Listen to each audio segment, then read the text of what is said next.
you know, should be live. Cool. Set up a couple things. I've rushed this morning.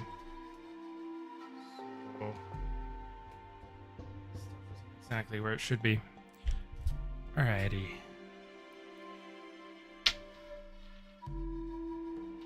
Got cords and stuff all over my desk. Alright. Where were we? We were working on these. We're actually farther than I thought we were. Okay, so we were working on this area of the leg.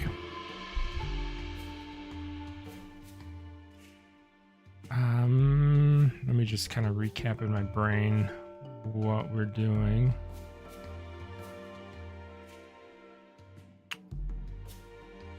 Okay, we're just building up these parts of the hind leg.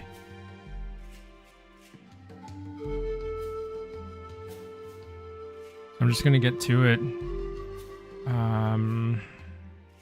We don't have too much more to go, but this is pretty important.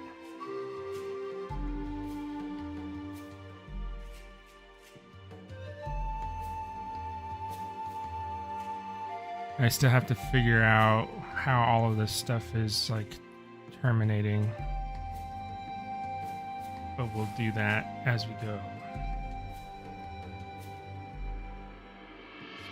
Pick a pivot point. Let me know how the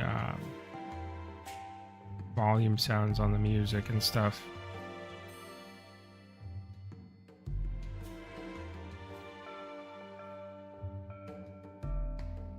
I think it's kind of loud in my ear, but I'm not sure.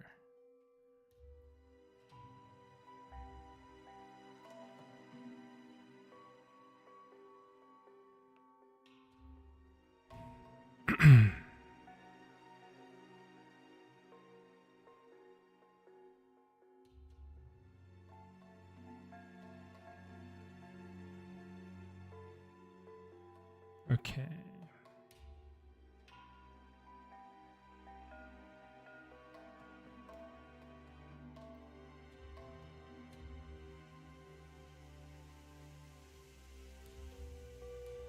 So I'll just start to carve the shape out.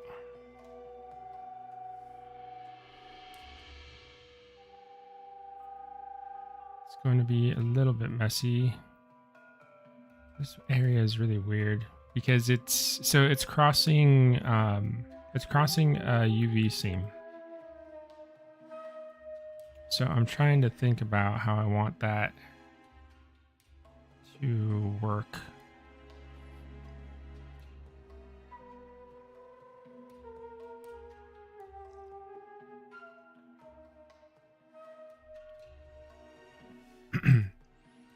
Sorry, taking a quick sip of coffee there. My coffee machine kind of freaked me out this morning. I thought it was broken, which I guess shows you how dependent I am on coffee.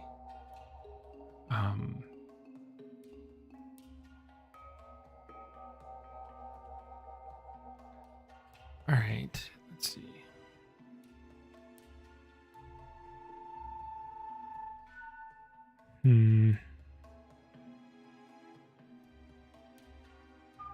Pretty tricky.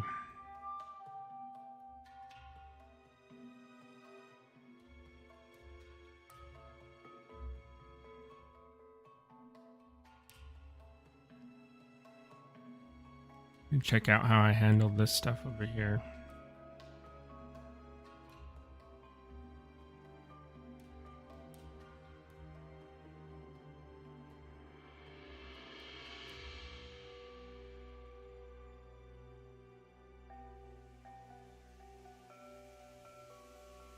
This side of the mesh is much easier than the other.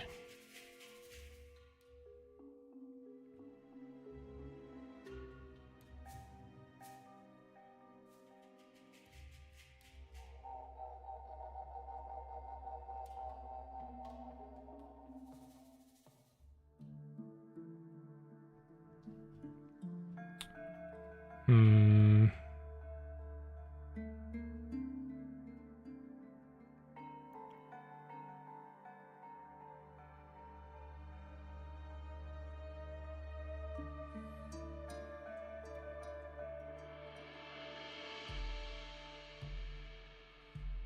I also don't know why my camera is being so weird right now. It's focusing on that part. I want it to look here. There we go.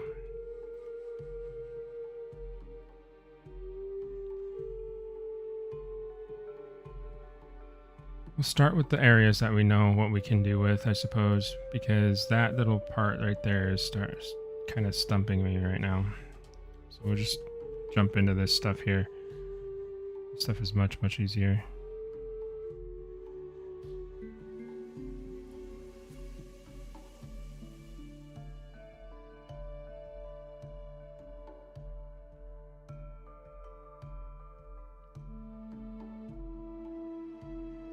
I think we can get away with maybe... So I'm probably going to be introducing some triangles here. It's just... We need the shape of the... Like the silhouette needs to be represented, but I don't want to spend like a ton of polys on these little bumps. And the thing about it is they're not like... As an individual piece, they're not like movable, right? So the topology doesn't need to deform. So I think it's okay to start incorporating stuff like this. We'll probably have to depending on what the mesh ends up looking like after all of this is done. We may need to simplify some of the other stuff into triangles as well. It depends.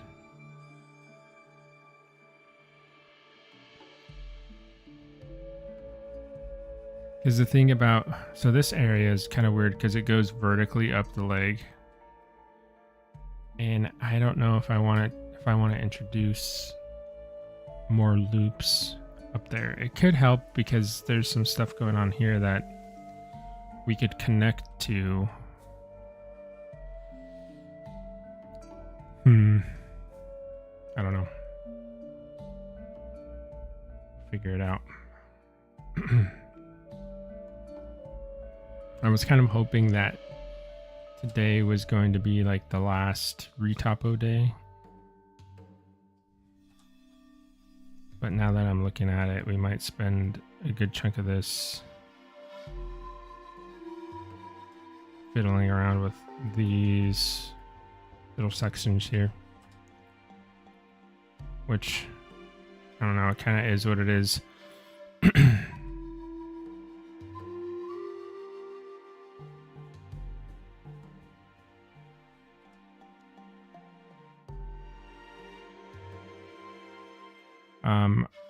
Can't really complain. So over the week, I was just kind of browsing around, like looking at some 3D models from different video games, just kind of like seeing what I can learn from them if I looked at their topology. And one of the models I was looking at was from Final Fantasy VII Rebirth. They have a model of Bahamut. A Bahamut Arisen, I think is what it is. Really cool looking summon character. Probably, I don't know if it's one of my favorite Bahamuts. I wouldn't say it's one of my favorites, but it does look really cool. And I saw a model of it on Sketchfab that you could like rotate, and it was animated. I don't know how the person got it on Sketchfab to be honest, but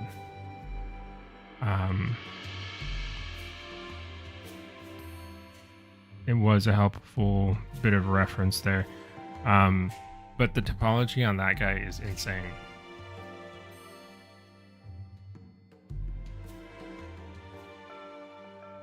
He's a very complicated character. He's got all kinds of like horns, and they're curvy and popping out of all kinds of different places. He's got multiple limbs. I think he has, I don't know. He's got like 4 wings, arms, legs. Tons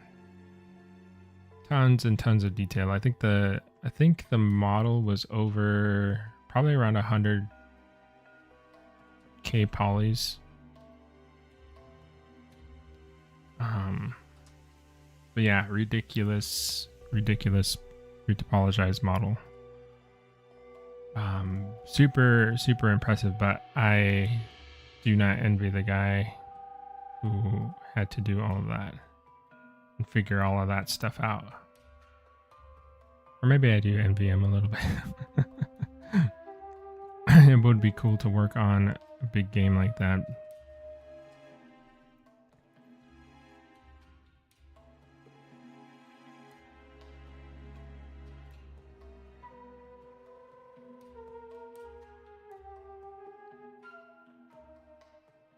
I think I would rather be the guy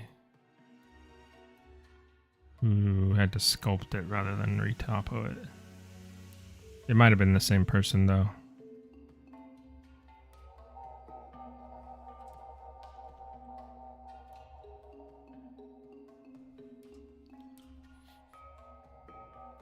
But yeah, sometimes it's helpful to look at models like that, because it kind of... So something that's surprising when I look at some of the models for big AAA games is that they kind of break... Well, I was going to say break the rules. There's not really set rules. It's kind of like, if it works, it works sort of thing, you know? But there's certain things that I would expect that a professional like 3D mesh of that quality wouldn't do.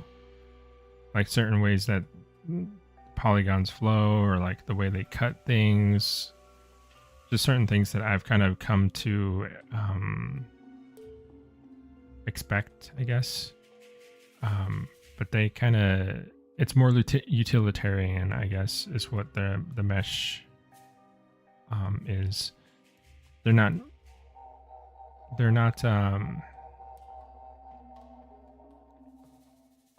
they're just trying to get the job done. So they do incorporate... I'm kind of strict with stuff like, or maybe like probably maybe a little bit unnecessarily, I don't know. The more I'm seeing, the more I'm changing my mind when it comes to certain things, the way I go about them. For game meshes. But yeah, I generally try to keep things all quads. I get that comes from my sculpting background, I think, because I always anticipate taking stuff into ZBrush, and ZBrush likes quads. Quads are good for deformation too, and that Bahamut Arisen mesh still kind of conforms to that. It's just all the other like all the other stuff that was going on with it, like the horns and all the crazy stuff on the outside. I think that they kind of they're more relaxed with, I guess.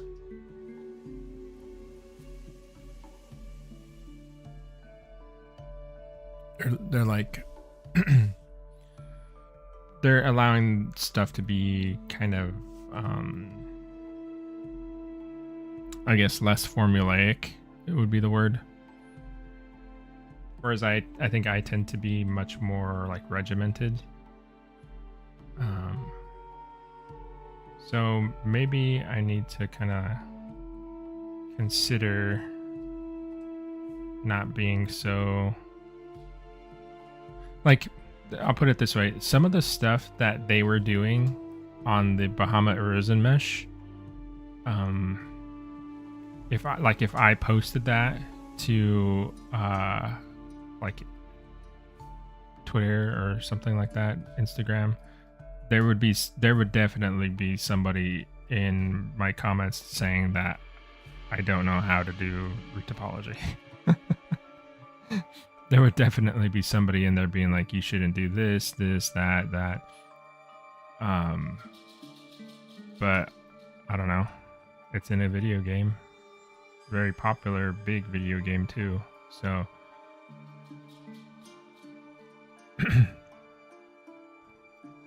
the person who retopologized that probably had many, many years of experience doing stuff like that. So if they're doing it, must not be a problem. Hey Sharky, how's it going? Good to see you. Hope you had a good week.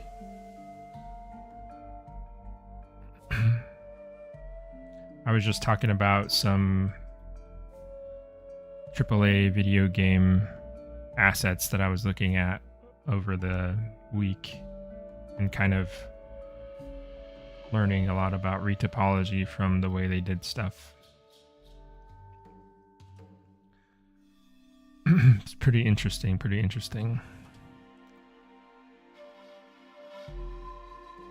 Well, to me at least. I don't know how much, like I say it's pretty interesting, but really all I'm doing is just looking at triangles in a mesh really closely.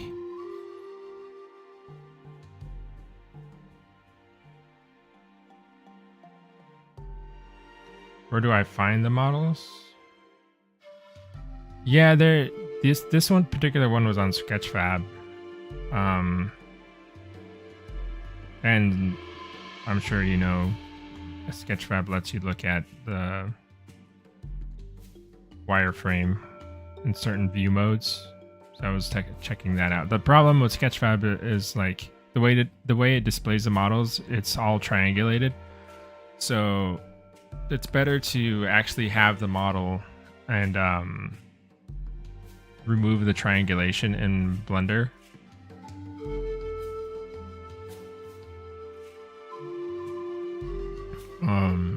And I don't know how this guy got the model.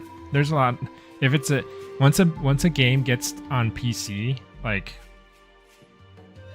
it's just inevitable that people are gonna rip the models from the game. It happens to every PC game, which is I suppose the developers don't want that, but it happens. I kind of use it as a learning opportunity because it lets me see how those types of models are being done, right? Where otherwise it would be very hard to come across stuff like that.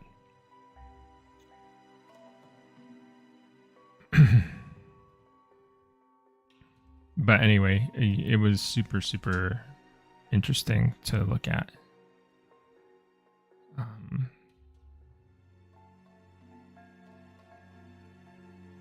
I don't know. It was also like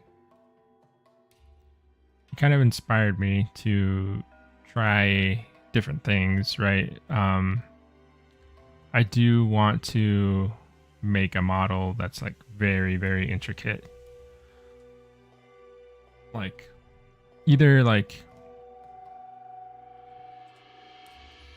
I have a concept of like a Bahamut.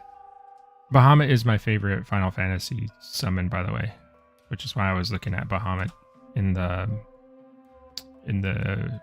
like the model viewer thing, because I just think he's really cool. But I would like to do some kind of model that's like Final Fantasy summon-esque, you know? I think it'd be really fun. I really love the detail that they put into those kinds of characters. It would be kind of a chance to just like let loose and just really like go crazy with design,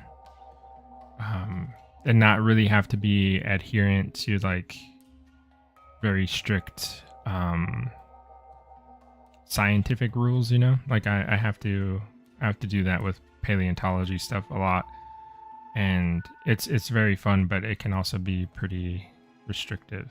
So just kind of letting loose and doing a crazy dragon creature would be really fun.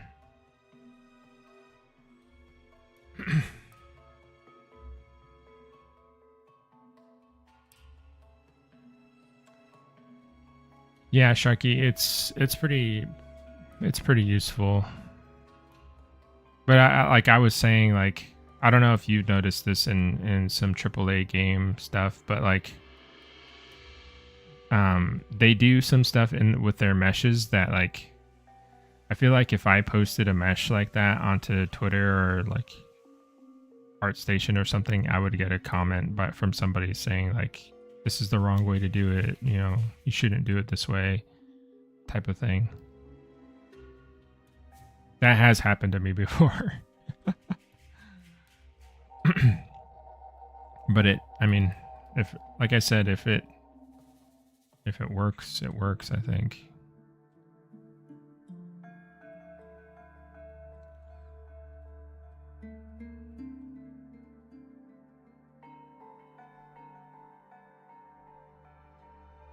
Monster Hunter definitely has really good design. I don't know. Have you ever seen one of their meshes? I have a few of them that I use for reference.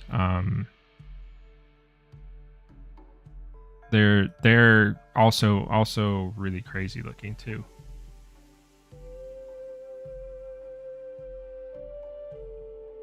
The thing that amazes me is that, so there's certain elements of the meshes that I thought were like separate, like spikes. I thought some of the spikes might be separate meshes, that were like submerged into the larger mesh. I think Nergigante does do that because of all his spikes, but a lot of the other meshes actually are fully like continuous. Like the spikes are like part of the body, you know, they're merged with the body, which is really crazy, because I just start to think about like how they have to integrate all of that stuff into the mesh and like find ways to terminate all the edges and all that stuff. And that just, you know, just thinking about that is like, feels really daunting, I think. They have to get it done, you know, so where there's a will, there's a way. But like if I were working for Capcom and they just like told me you have to retopologize this Rathalos or something, I think my jaw would fall to the floor.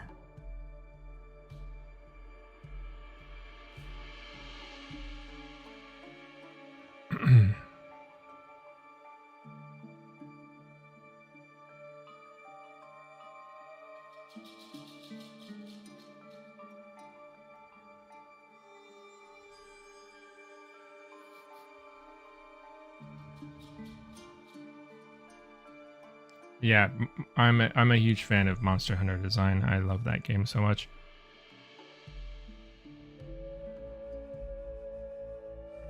Kind of sad to see what's going on with Wilds. I saw that it was getting really bad reviews on Steam. I think from what I know of it, and from my own experience on the game, playing the game, it has to do with performance. I don't think people are saying the game is bad. It's just the game is poorly optimized for the state of the game currently. And like I don't think they've done very many patches to like try and improve the performance of the game. So people are starting to get frustrated because it's an issue with like even the super high end computers are having trouble with it. I mean, my computer had trouble with it and I have a fairly decent computer. It's not like by like today's standards, you know, because the tech moves so fast already. My computer's only a few years old, but it's already considered like out of date. Oh no.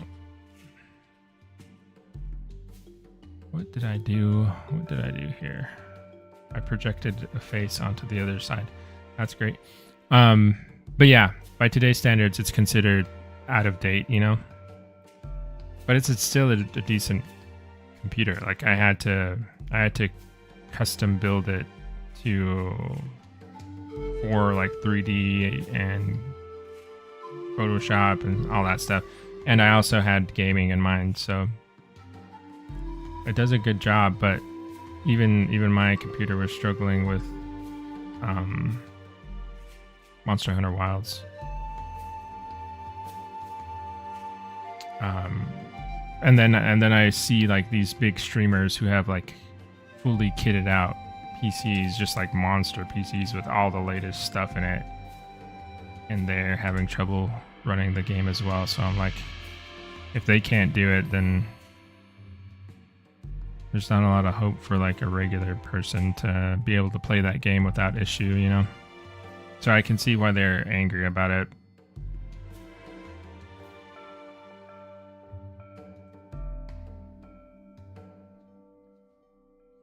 Yeah, that's true, Sharky.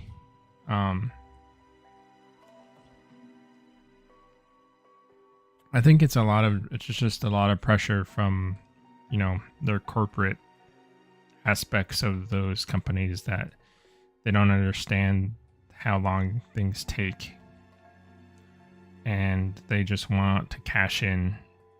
So they're willing to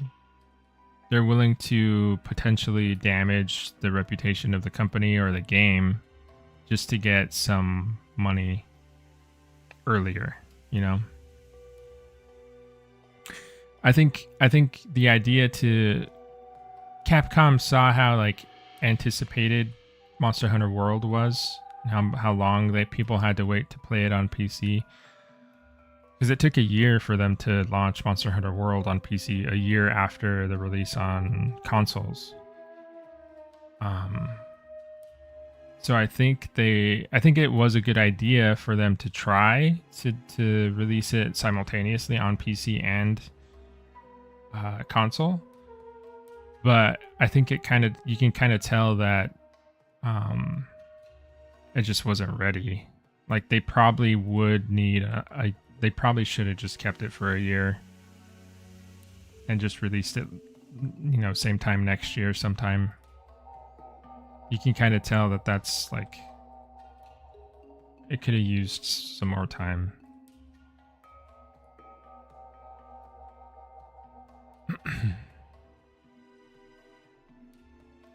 It is greedy. I do think it's greedy.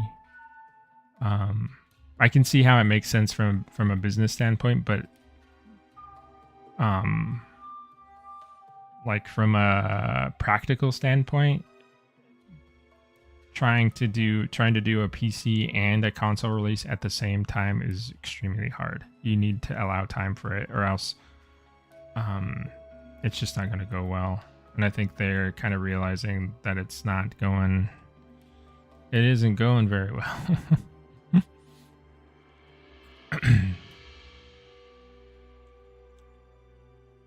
It kind of sucks because people are starting to hate on the game that I really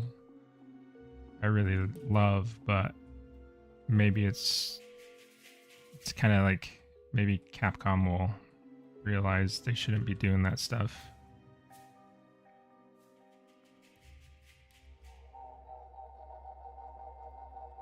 I mean, I'm still looking forward to stuff with the game. Like they just announced the title update for I think it's actually going to start next week on Monday for Legiacris and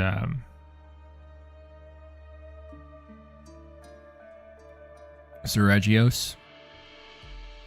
Two super cool monsters, but So Regios is one of my favorites. He's one of my favorite wyverns. I really love the way that guy looks. The way he was designed is, I think, pretty genius. Just everything about him looks so cool, I think. His armor set is really cool. Yeah, he's just a really cool looking character. I actually did a model of Seregios long time ago.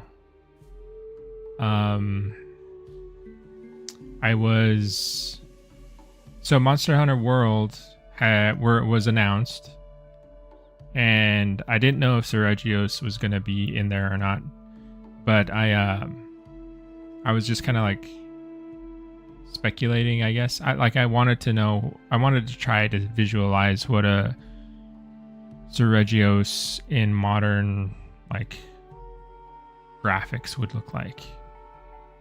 So I did this one. This is on Instagram.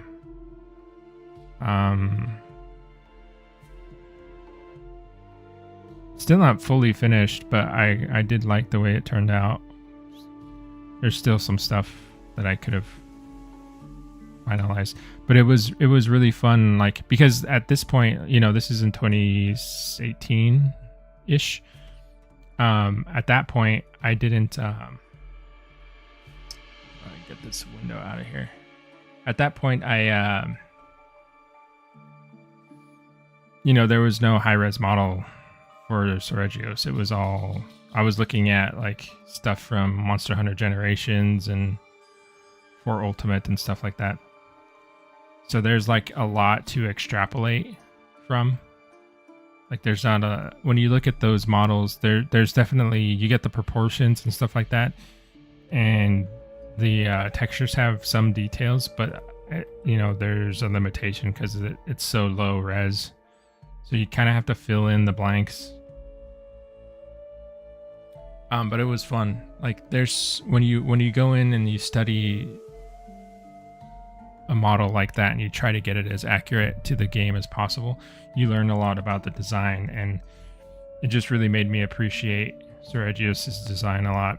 There's a lot of really cool details going on in his design that I didn't really notice at first, but once I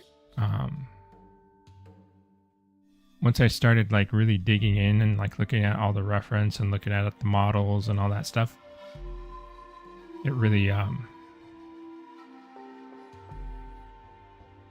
made it evident like how much work goes into all that. I think a close second, like Seregios, I really like Legiana. Legiana is also one of my favorites. I think because Legiana reminds me of like an Avatar creature, like James Cameron's Avatar.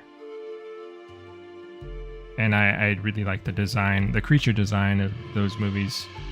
And then after that would probably be Ray Dow. Ray Dow is awesome.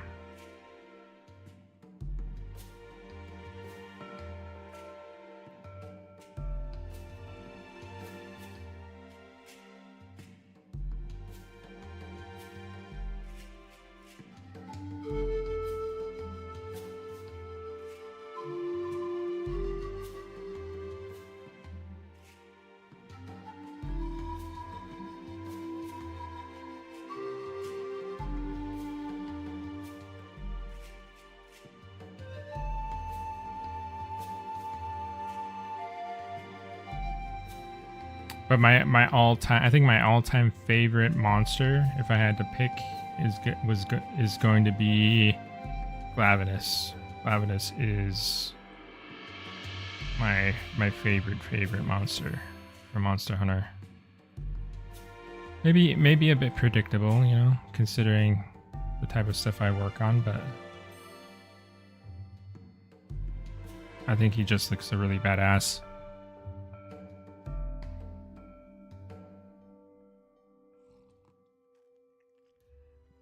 It's Odo Garen for you,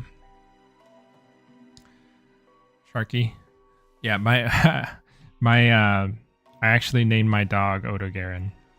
My little guy. He's not in my room now, but yeah, his name is Odo Garen. We call him Odo for short, but that's his name. He reminded me of, because his well, he's very feisty, my little dog.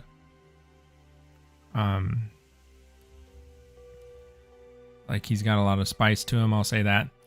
And then his coat is kind of reddish, like it's got this reddish kind of brown color.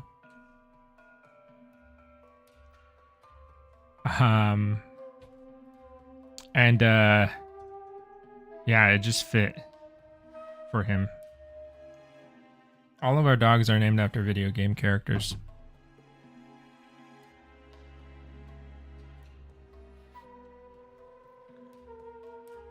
Yeah, Odo Garen is really, really cool. I'm surprised that they didn't... well, they did end up putting him in the wilds. They have Ebony Odo Garen, but it would have been cool to see the normal version as well.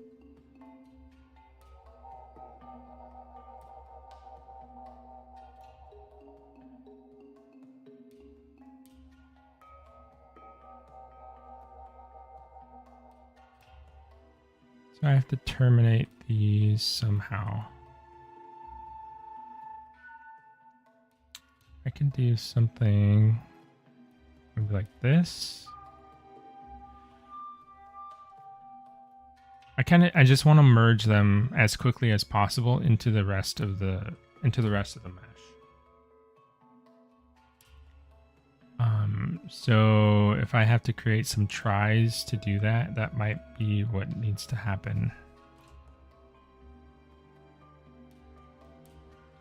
So I don't want to end up with a ton of extra loops, especially with these ones in this area, because the loops will carry up into the leg. And I think the leg, I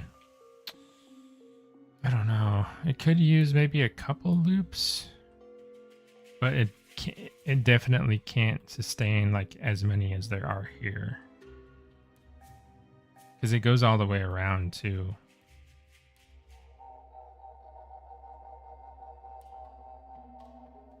We'll see what we can do. I'm gonna try this first. Actually, I'm gonna save this in this state, and then we'll try.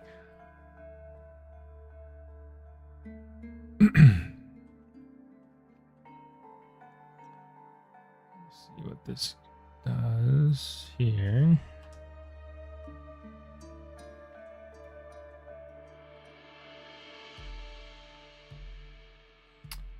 Another idea that I had, so the Final Fantasy, getting back to like the character design stuff that I want to do, the Final Fantasy summon character would be fucking really cool. And then the other idea that I had was maybe like a Dark Souls-ish character, something with a lot of armor, probably like humanoid kind of guy. I don't know, maybe a bit creature-esque, because I do like my creature design. But I do want to get some armor and some humanoid characters in my portfolio, because it's super lacking.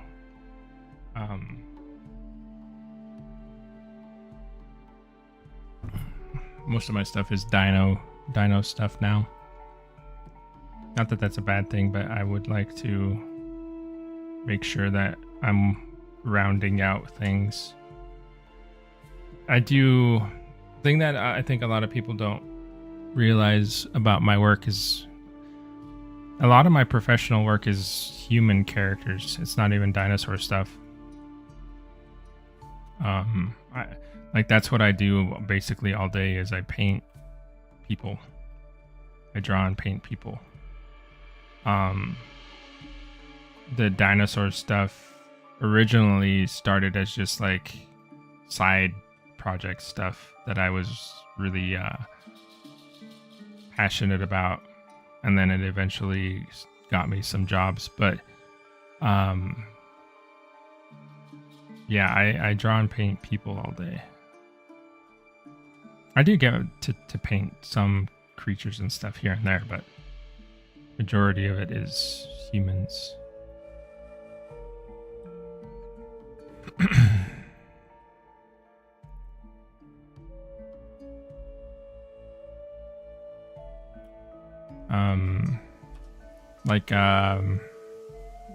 I had to work on this game for Dune, like the Dune movies.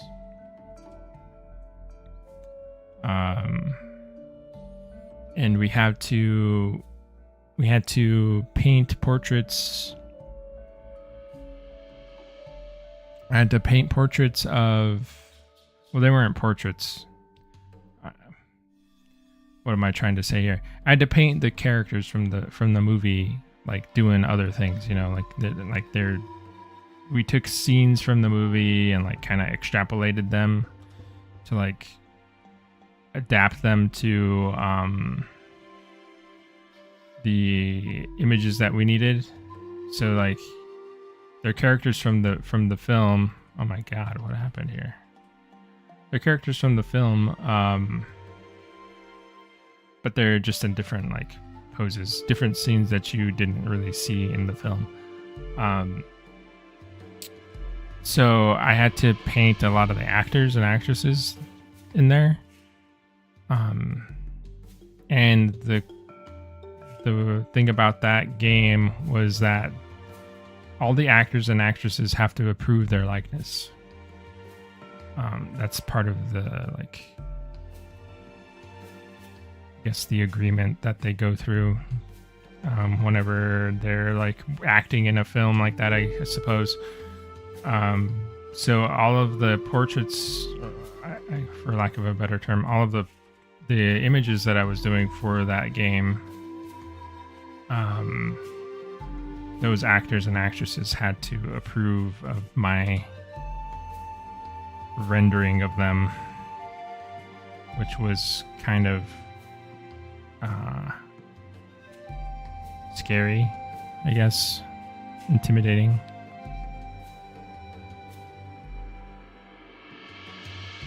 Majority of them were really cool about it. They saw what I did and they gave the thumbs up. But there was some who were very, very, very, very picky. Very picky.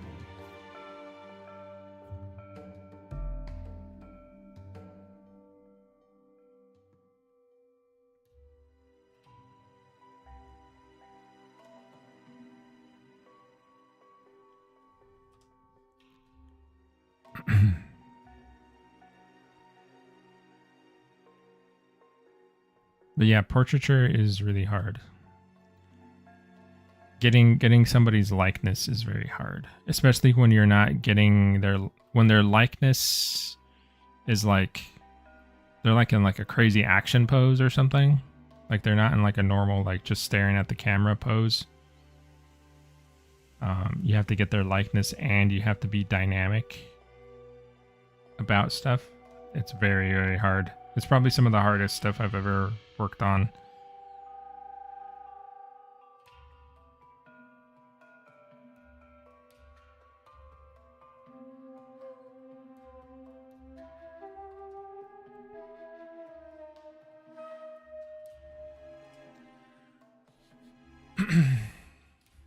Sharky, I personally thought you're more specialized in creatures. Yeah. I mean, that's what I do. Well, now I get to do jobs like this, but it all started just as side stuff.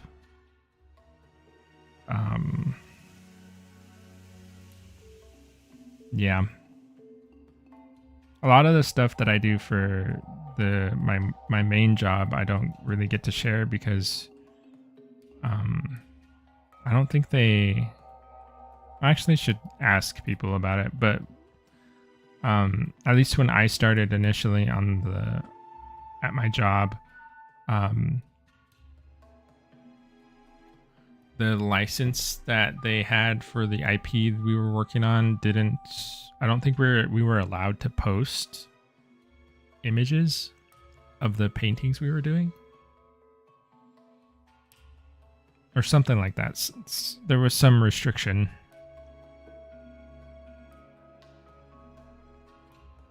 Because they wanted the paintings to be like very closely associated with the IP, and they wanted to like control like where the images were being shown and all that stuff. And of course, you know, as an artist who's getting paid to do stuff at a studio, you kind of just like go along with whatever the studio is doing. And at the time I was just a junior level guy, so there's not like I have a lot of say in things, you know. So I just kind of like accepted the fact that I wasn't going to be able to post stuff. So I haven't posted a lot of my work from there, honestly. Because I just kind of assume that's like the deal, although I don't know for sure. I should ask. Because there are a lot of images from there that I'm pretty proud of, and I would like to share if I can.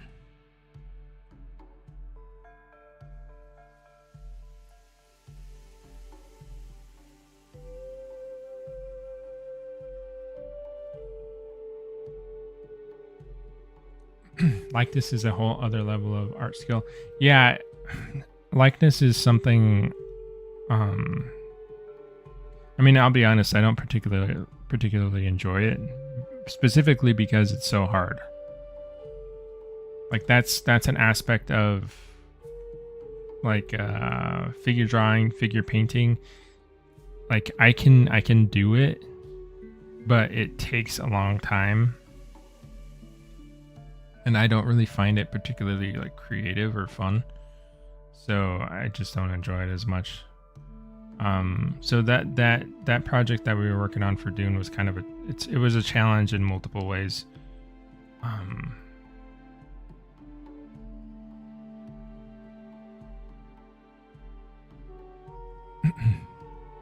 Yeah, it was like weeks and weeks of character portraits.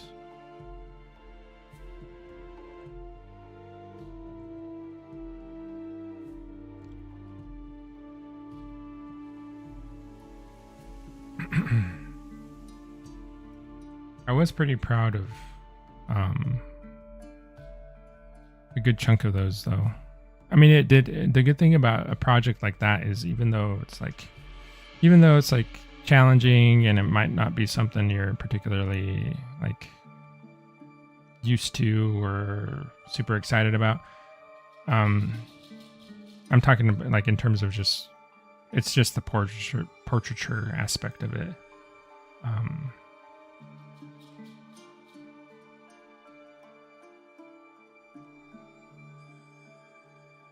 It did put me outside of my comfort zone, and it did allow me to grow a lot, I think. Because up until then, like, I did play around with portraiture a little bit, like mainly just in like figure drawing courses and stuff like that in school.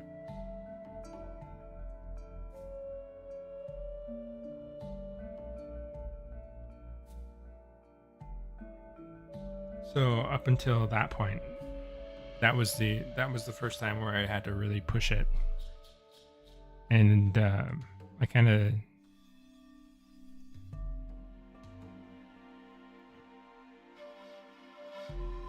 I was surprised at how I guess it helped me kind of push my limits a bit, which is good. I don't know if I would have done that like on my own if I wasn't pushed to do it for a job.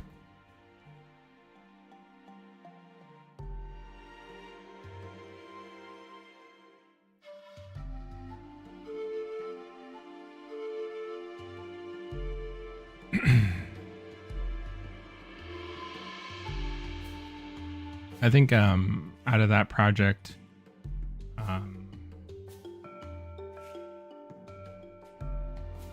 it's probably one of my favorite pieces I've done for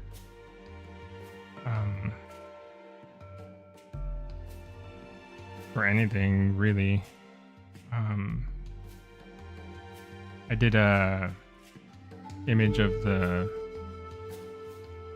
sandworms, and there's a bunch of guys like riding them. That I thought came out really well. They actually got a big print of it made, and they sent me one, which is really cool. I have it on my wall right now.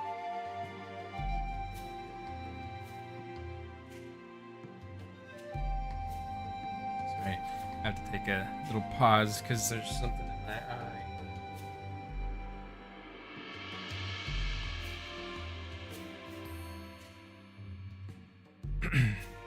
Okay.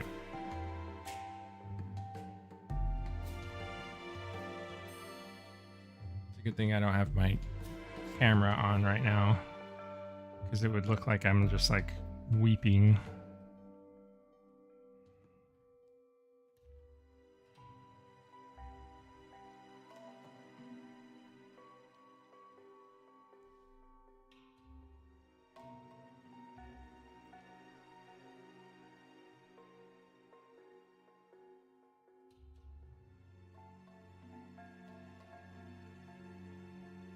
Kind of nudging this stuff around. I'm partially like, I'm contemplating what I'm gonna do here, which is partially why I'm like moving on to just some other areas, just to kind of think about stuff while still trying to get some work done, you know, not completely wasting time.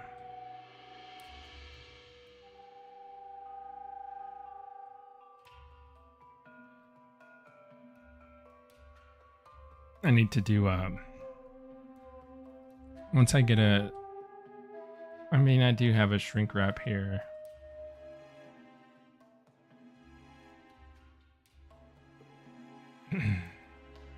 It still has the issue of the multi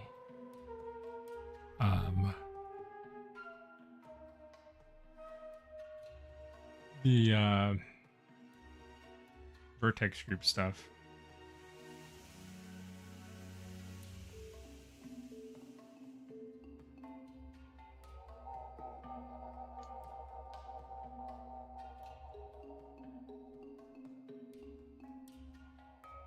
But once I get a shrink wrap on here and I'm able to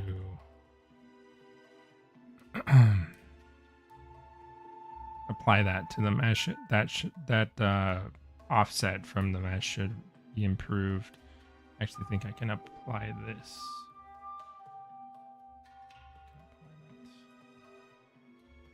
Then what is this?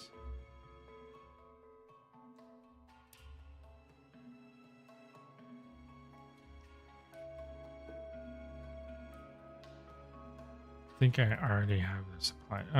No.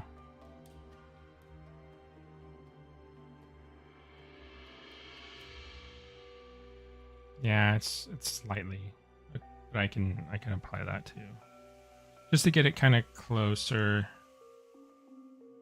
and I don't have to manually like do every little thing.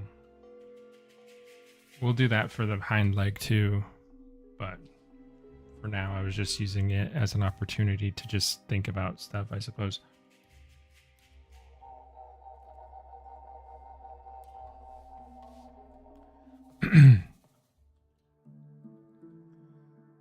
Okay.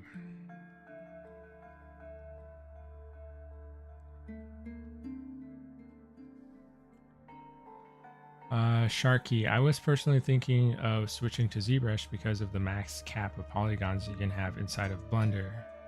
I don't know if that actually gives that much freedom when it comes to sculpting. What's the max cap in Blender? What is, I don't know that off the top of my head. That's interesting, because that's something that I was wondering about, because I was considering trying to use Blender for a sculpt soonish. Just because I think it would be cool to try it, you know.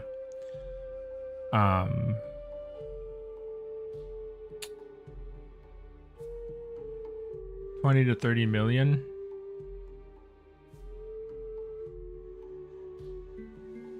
Is that what you mean? Or is 20 to 30 minimum? Is that like millions or thousands of polygons?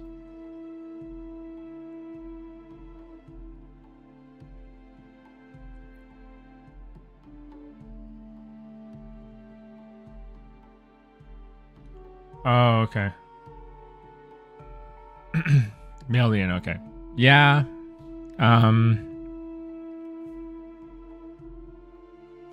There is a cap in ZBrush, but you can, that's only determined by, I think the default cap on ZBrush is 100 million polys.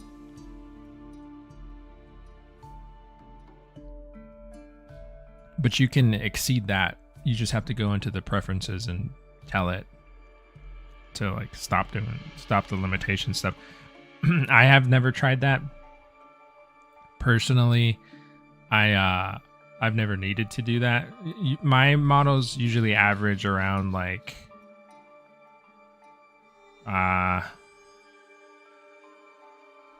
probably around 64 to 70 million polys. But you can have that amount per subtool. So each subtool, you can have multiple subtools, can be up to 70 million. Or, you know, whatever. Up to 100 million, I guess, is what it would be. Like, let me see if I can find an example.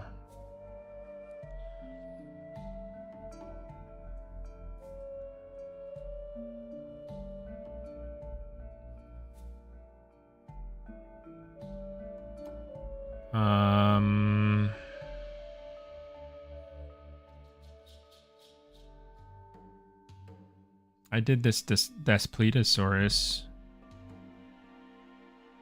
just to like show you like level of detail that you can get, I guess. This is a Blender render, but all of this was sculpted in ZBrush.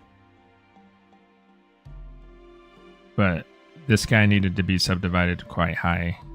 Mostly because the scales are tiny. And that's sculpted detail. It's not just like texture map stuff. Although you could probably just get away with it with texture maps instead. I kind of punish myself by going in here and sculpting all the scales. But especially the smaller ones on the body. But yeah, if you're considering like doing super detailed stuff, then you might consider doing that, yeah. Would probably be a good move.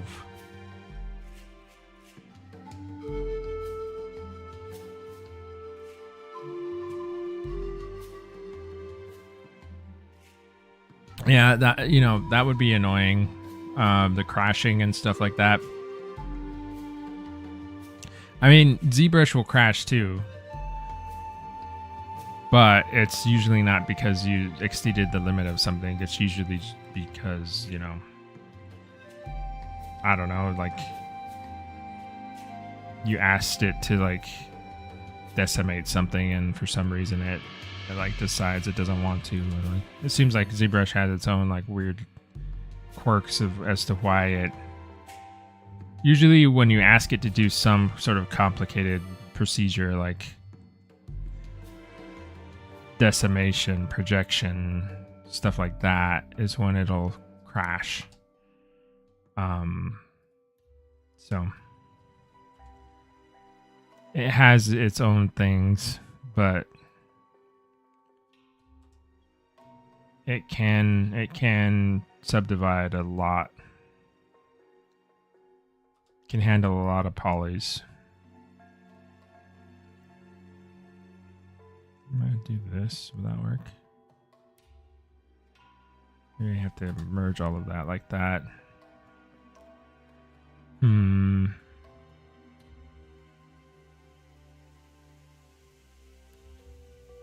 But that's interesting. I was wondering about that when I was considering sculpting stuff in Blender. There are so many advantages still to sculpting in Blender that I still wanna try.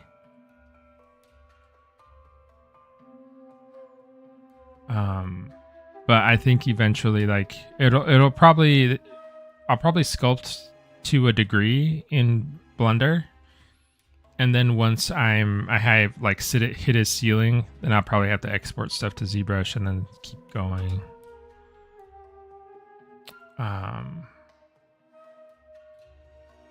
Which is, I mean, that's fine.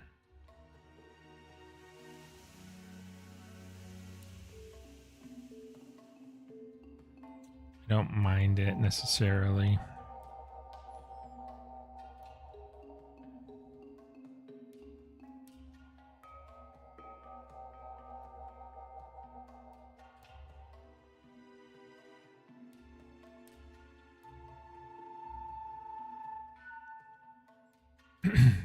Oh, so you're saying like the limit is dependent on the machine, so it's like adaptive.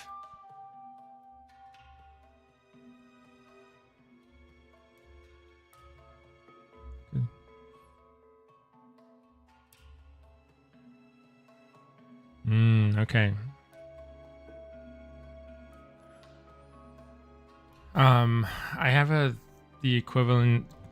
What's the equivalent of my graphics card? Mine's AMD graphics card.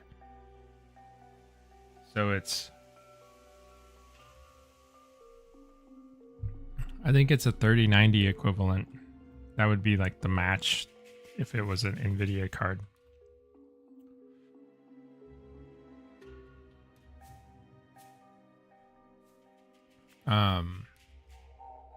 That's good to know.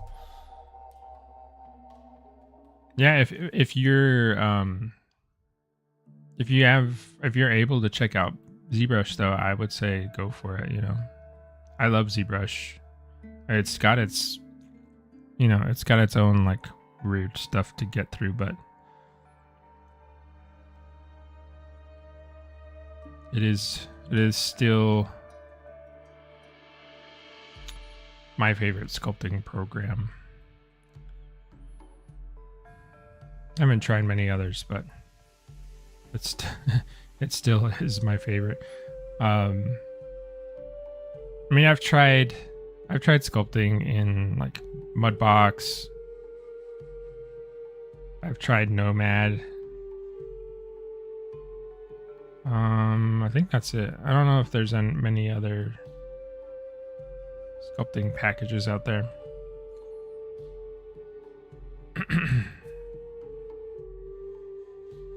Okay, this is a mess up here. I'm gonna finally fix this because I don't know how far I'm gonna get with that other stuff right now. Still contemplating. Let's go in here and we're gonna go like this.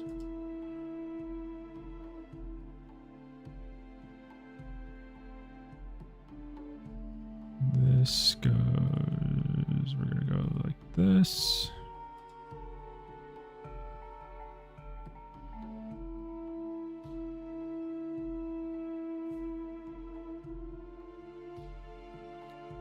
This needs to go through here.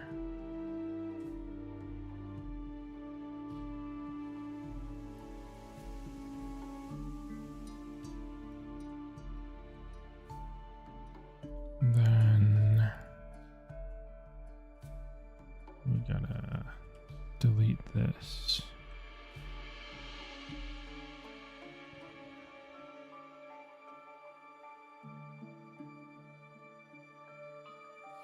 Ah, you get a student discount. Okay, I see. Yeah, I mean, if that's the case, I wish I got a student discount.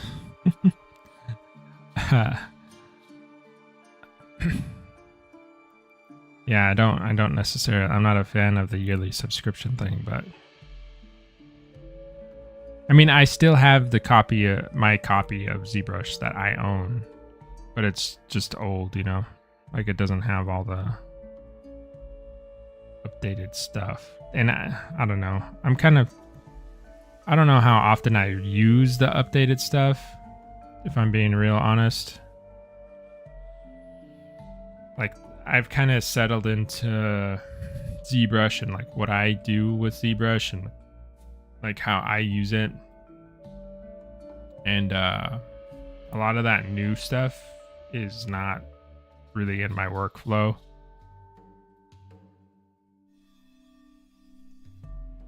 It's cool, don't get me wrong, but I don't really use it.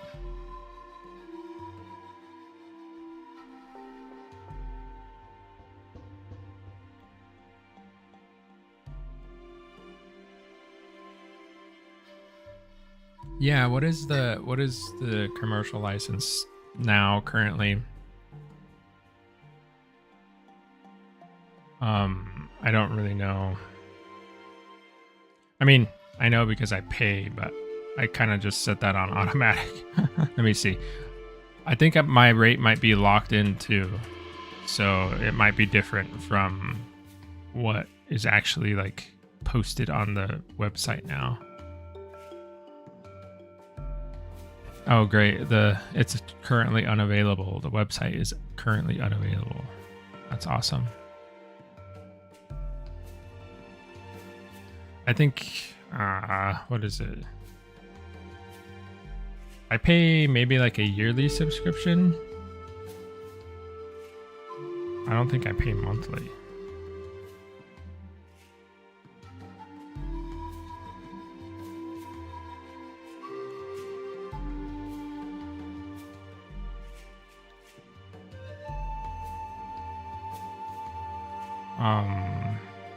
Yeah, the subscriptions based stuff I really don't like.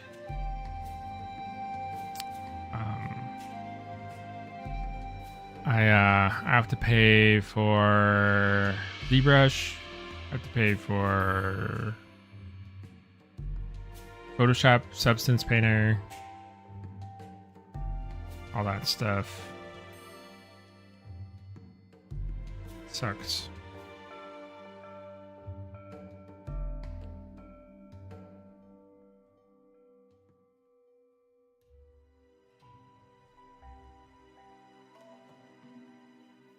Oh yeah, I don't think I pay that much. So I've had ZBrush for like years and years though. So I think they've upped that rate because that's not what I pay. I think I might have like a grandfathered in sort of rate, which I'm going to keep as long as possible.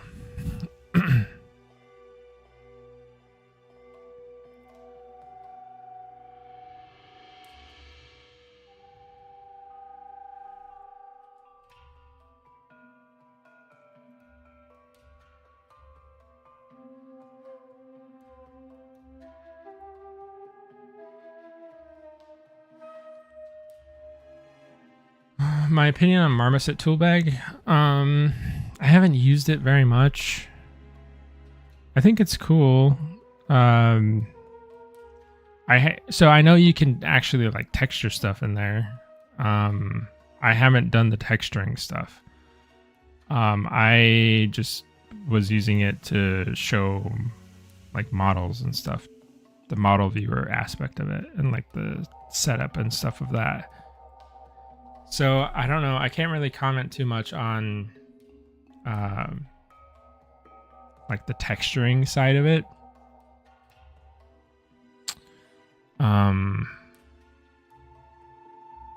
But it seems cool. I would definitely love to try. I think it would be fun to work in there more.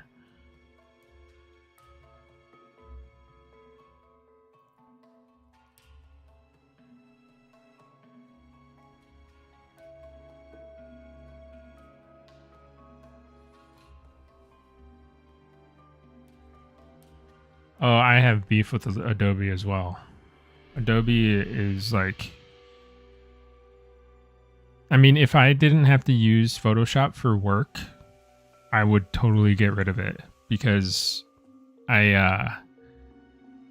it's just not like something's going on with Photoshop where like before when I had before they went to like the whole subscription based thing like Creative Cloud stuff, like I owned my own copy of Photoshop CS5, yeah, I think that was the last one they did before they went to Creative Cloud, I think.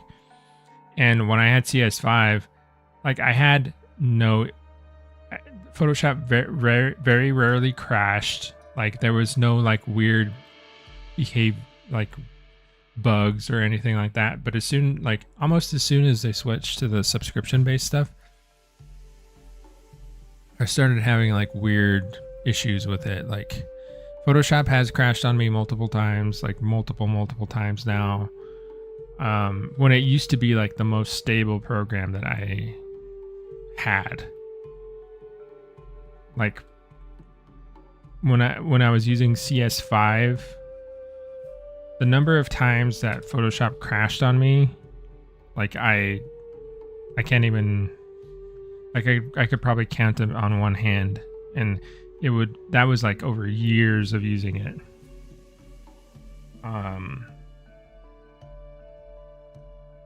And now it's just, I just think it's buggy and like,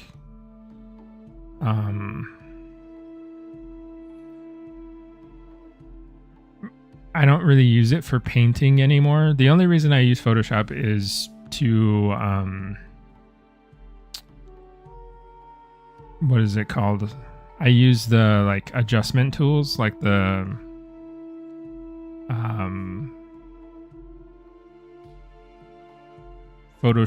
photo manipulation, like color adjustments and all that stuff. That's what I use it for. I don't use it to paint anymore, really. It's just too annoying. I use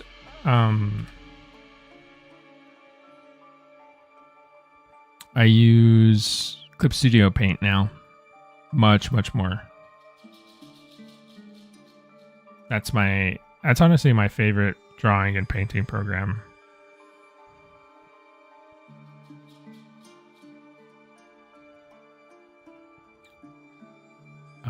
It's very fun, simple, pretty straightforward, although you can get pretty complicated with stuff if you wanted to. The way the brushes behave is really nice.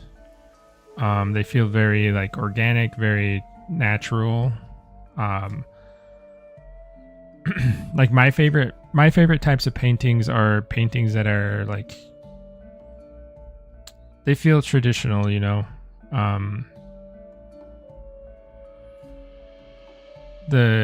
like when I can get the feeling of oil paint or acrylic paint, like that kind of smeary, smudgy sort of quality where the paint mixes into itself and stuff like that and blends into itself. And that's what a lot of the brushes in Clip Studio Paint do very well.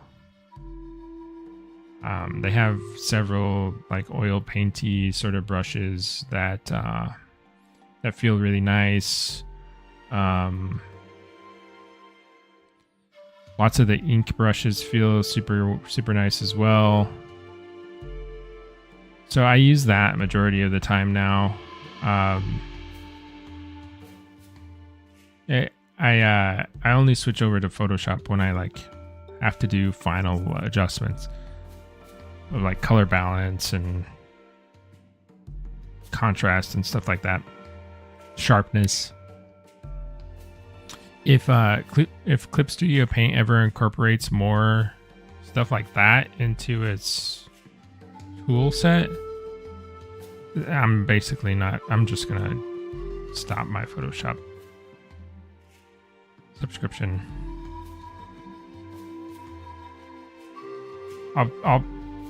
It's kind of the thing about the Adobe stuff is they have Substance Painter and Substance Designer, and I really don't. I don't know. I really like Substance Painter. I like the workflow.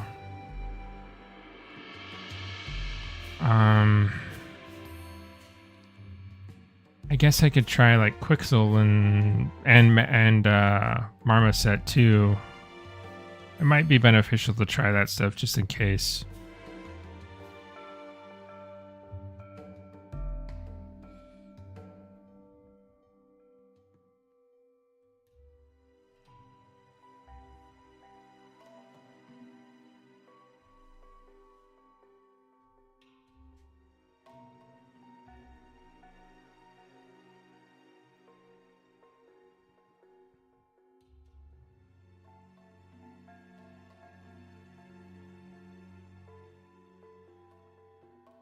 Oh, you heard? Wait. What's going on with Clip Studio? Did you think I was talking about some... What are you thinking about? Which program are you thinking about? I also heard of Clip Studio, decent, but I don't see any realistic textures done. It depends. I mean...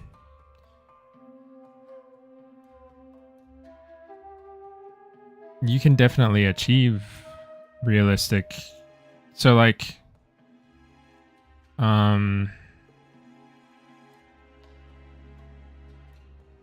lot of the paintings I've done for Beasts of the Mesozoic are done in Clip Studio, at least partially.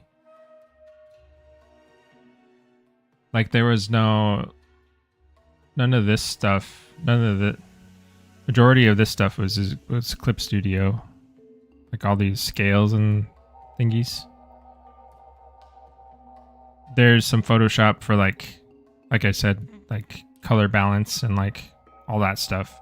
But like basically if you can paint it traditionally, you can paint it in Clip Studio.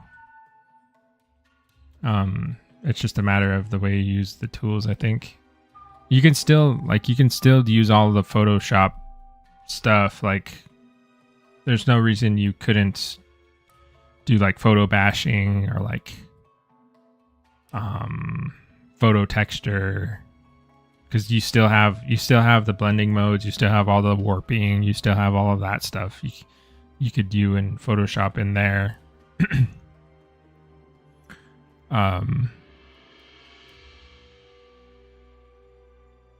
And like a lot of the Photoshop brushes, well, all of the Photoshop brushes I have translate pretty much directly into Clip Studio. Like I have some really nice, like gritty, like feeling brushes.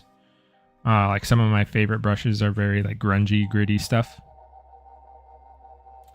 And those are directly importable into Clip Studio, which is really nice. But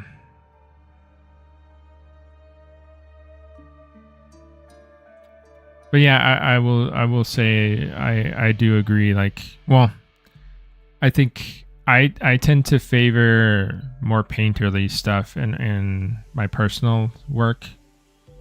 Like I like when paintings look like paintings, like, and I think Clip Studio does that really well.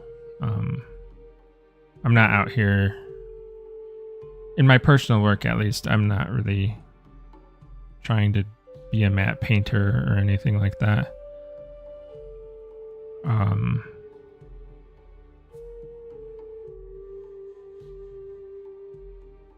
Yeah, my favorite paintings are always the ones that like are sort of impressionistic, I guess.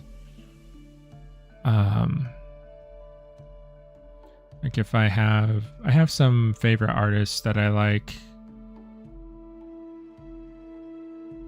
Maybe I can show you some.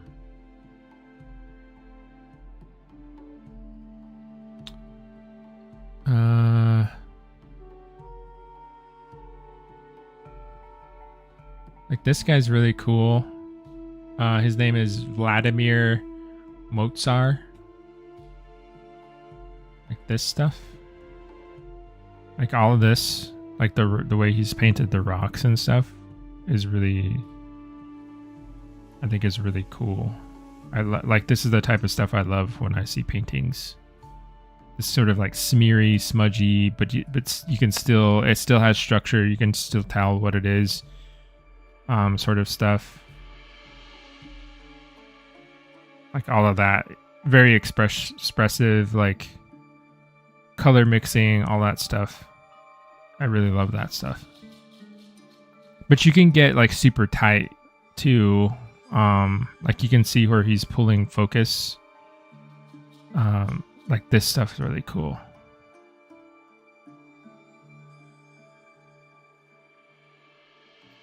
Like very moody, atmospheric stuff like that. Yeah, I like a lot of artists that kind of do this sort of thing. It's something that I'm hoping to achieve more of in my personal work.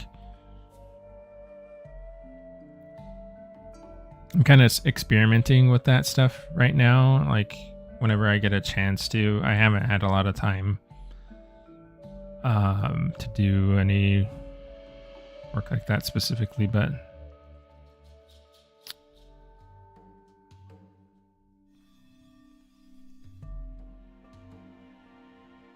this does not look as nice as I would like it to look. I think I need to play around with this stuff even more. It's not, that area for some reason kind of got off track. It's kind of a weird spot because there's two rows of osteoderms here that transition into one. And it transitions to one row much earlier than these ones do. So it's really not...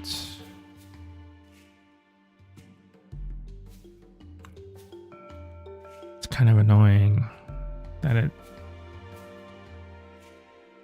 I could probably do this. I think that would fix a lot of my issues. But I would have to carry it pretty far down.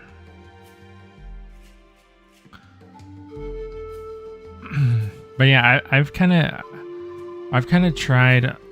so many painting programs. Like a lot. Pretty much any major painting program that you can think of, I've tried it. And not just like, oh, like I spent 30 minutes playing around with it sort of thing. Like I've dedicated a good amount of time, like actually like getting in there and painting and drawing stuff inside of it. And I think after all of that, like the two programs that I would really consider working in would still be Photoshop or Clip Studio. Or I mean, Procreate's good too. But the thing is like you have to be on a tablet, and I don't know if I really like working on my iPad for like extended periods of time. It's one of the crazy things is like, I mean, I thought I would really like using a tablet. I was really looking forward to getting an iPad and like being able to like draw wherever I wanted to be. But something about it is like not clicking for me. The way like my hand, because I bought the biggest iPad I could get. because I knew that space on the surface would be an issue for me. And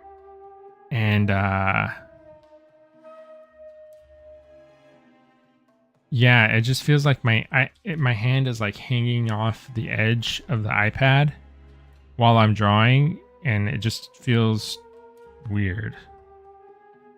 And like the surface of the I got this like what is it called? It's like a screen protector thing that's supposed to mimic paper. I think it's called paper-like. Like it's called a paper-like screen protector. And it feels okay, but it's still very like slippery, slidey. Like way more than even like my Wacom screen. It feels like very slippery is the only way I can describe it. So I don't know. It's okay for like short periods of sketching and stuff like that. I think I would find it very hard to work on for like very long periods of time, you know.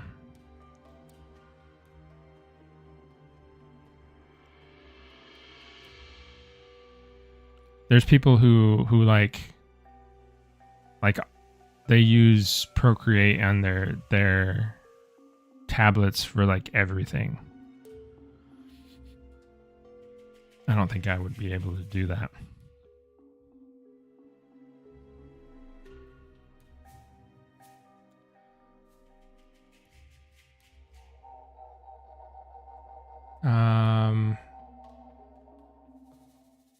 A different software I forgot the name of. That's okay, Sharky. 3D Code, that is. Okay, 3D Codes.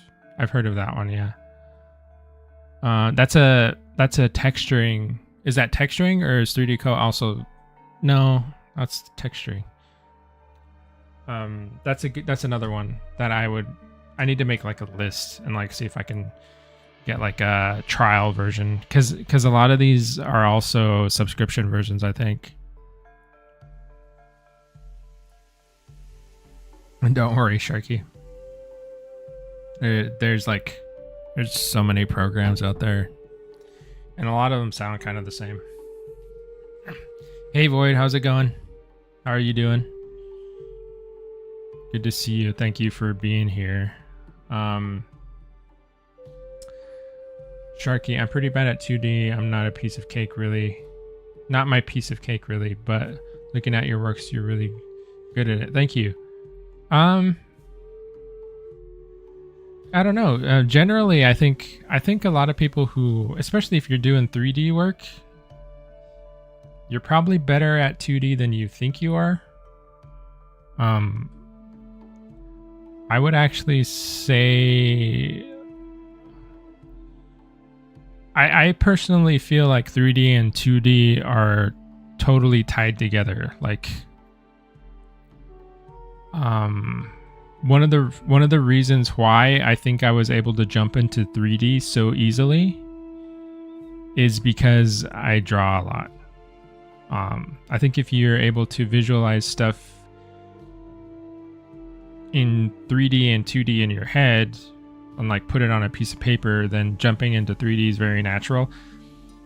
The other way around, I'm not so sure about, because I just simply don't have that perspective on it. But I feel like you're probably better at it than you think you are. I don't think you people who work in 3D, I don't think they'd be able to visualize the 3D sculptures they're doing unless they had some capability of like drawing and painting, I think. So yeah, you never know.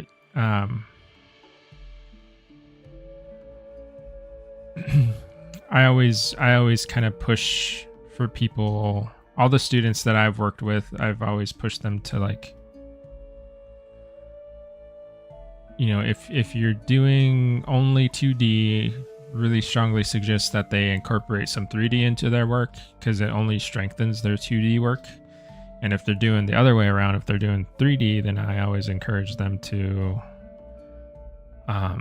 work in 2D because it does the it does the other way too. Like they complement each other. I think if you're a really strong draftsman, you should also be a really strong sculptor. And vice versa.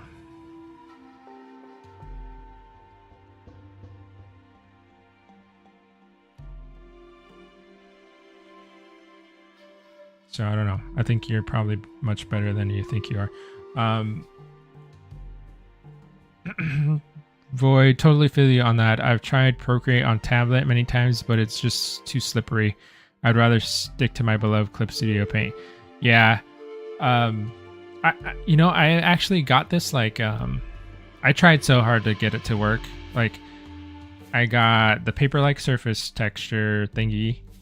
I got this glove that prevents my hand from activating, because the other annoying thing was that I was activating the touch sensitivity stuff on the surface of the screen.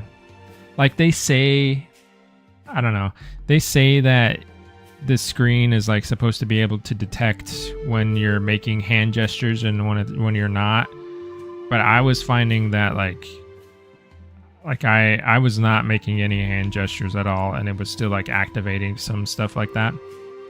So I had to get that little glove thing to try to prevent it from recognizing my palm as triggering actions. And then I got this the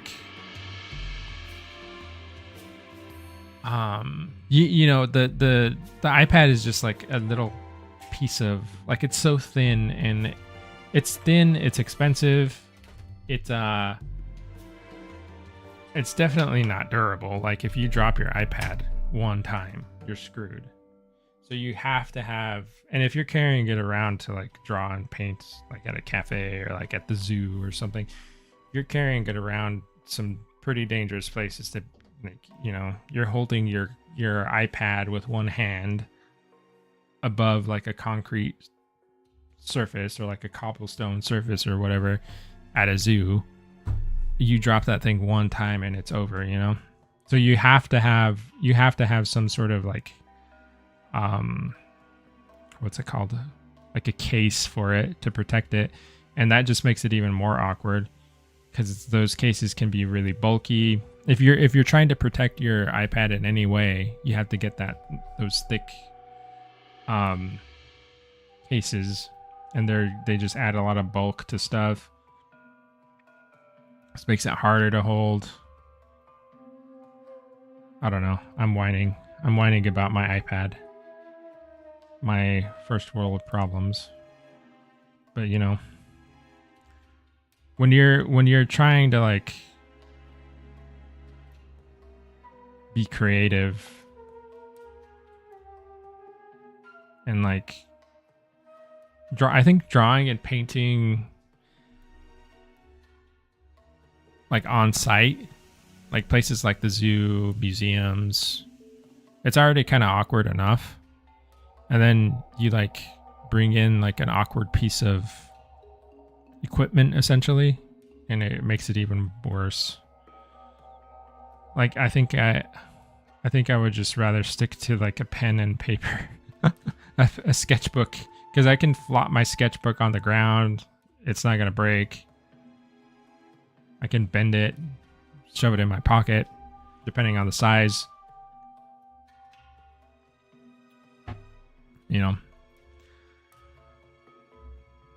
I don't know.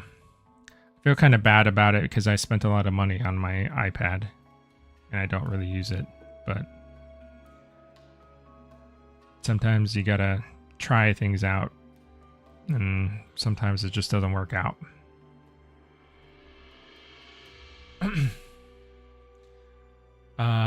Void, doing good, working on the UI as always, trying to survive A heat wave. Oh no. I hope you got air conditioning. That's one thing about living in Oregon. Like my house doesn't have air conditioning, so we've had a couple of heat waves and they've been terrible.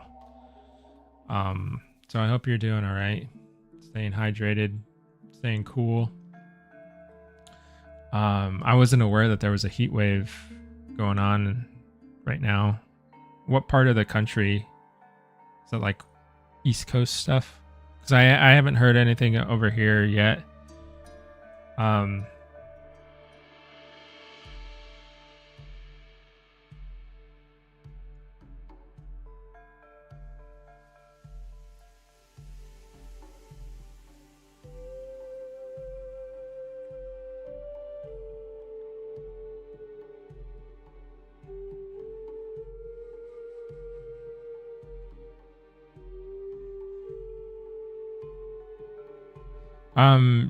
Yeah, I agree, Sharky. Well, like you need to know perspective. Oh, Void just commented on that. He said exactly, almost exactly what I was gonna say. Yeah. So there's a few things I've noticed from like, my years like helping, like mentoring students and stuff. Students that come from a pure like 2D, I mean a 3D background, students that start using 3D and they don't do much 2D, they have a hard time with lighting. They have a hard time with composition. Perspective has a lot to do with composition. The way you like understand the space in an aesthetic way. You have to consider all of that so much in 2D, because it's like all you really have to think about. Silhouette is also a big deal. I think it's something that's really driven home to you when you're a 2D illustrator designer. And it's not so much like when people talk about sculpting, they talk about form, but they don't talk about how the form breaks the edges of things. They don't talk about the graphic view of the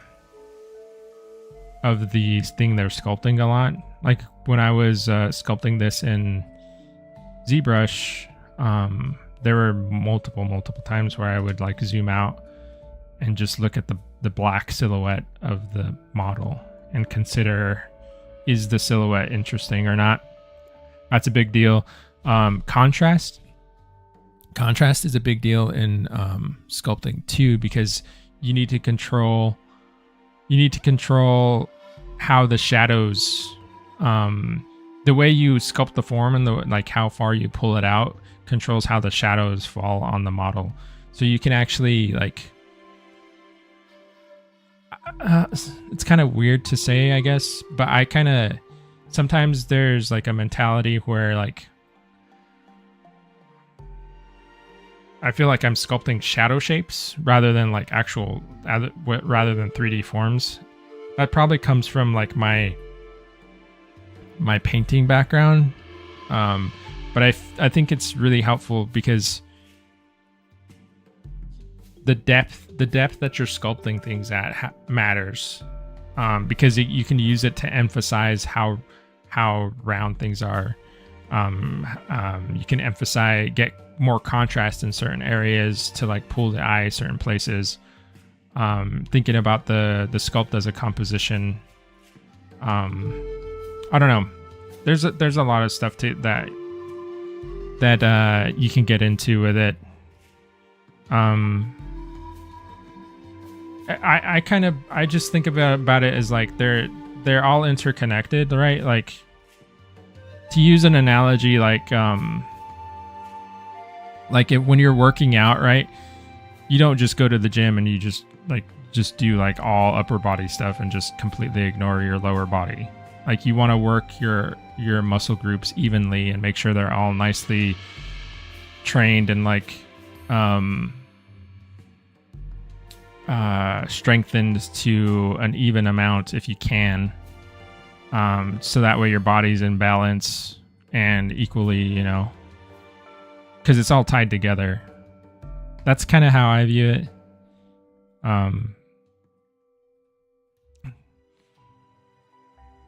But that's, you know, that's just been my experience. Let's see.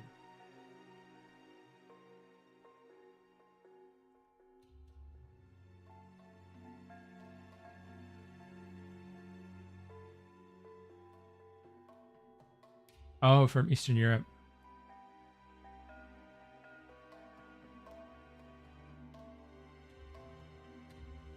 Oh, so it must be a heat wave in Eastern Europe then.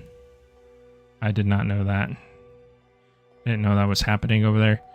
I hope you are doing okay. I hope everyone's doing all right. Yeah, see you, Void. Thank you for popping by.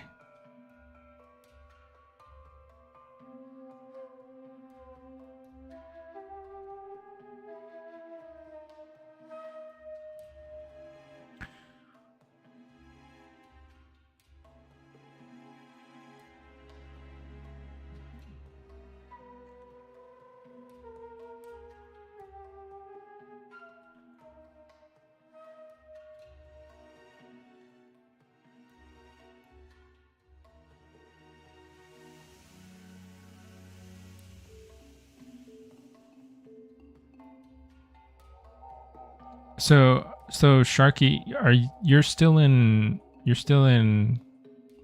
said you got a school discount, so I'm assuming you're still in are you in art school? Did I ask? I might have asked you already. Sorry if I'm asking you the same thing, but are you in art school or are you going for something else?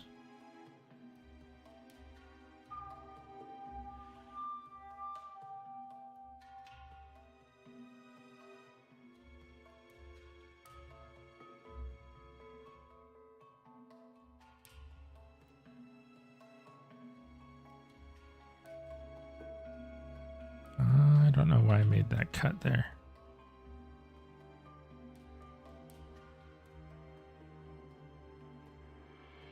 Right. Okay. You were talking about you said you went on a field trip to like a mine and you were like studying the rocks inside the mine, right?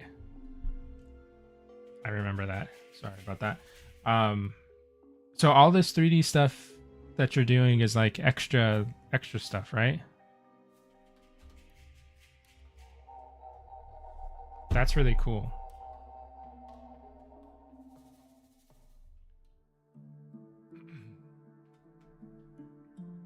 It kind of makes me, you know, you're talking about being a geologist and then also doing art on the side. So I wanted to be. I had two choices when I was in high school and like deciding like where I was going to go to college and stuff. I was either going to go to art school or I was going to go to school for biology. I think I was going to study evolutionary biology. I really wanted to study paleontology though. I think if I would listen to my, you know, my heart of hearts, I guess paleontology would have been my decision. I don't know why I didn't focus on that. I think it would have been fine if I did, you know. But you talking about having like a hobby or like doing both things at the same time, you know. I wonder if there are like paleontology courses I could take on the side. So kind of doing the reverse of what you're doing, like keeping art as my main job, but like studying on the side. I don't know if that's actually an opportunity I could do. Might look into that.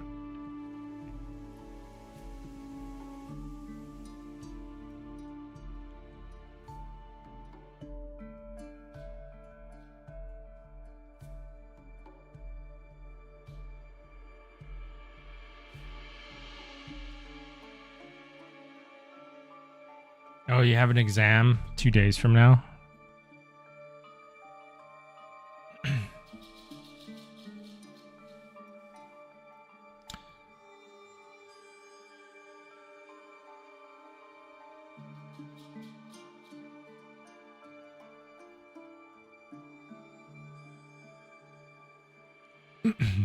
Well, man, I hope the exam goes well for you. Do you feel confident about the exam? Like, is it like, are you nervous about it at all?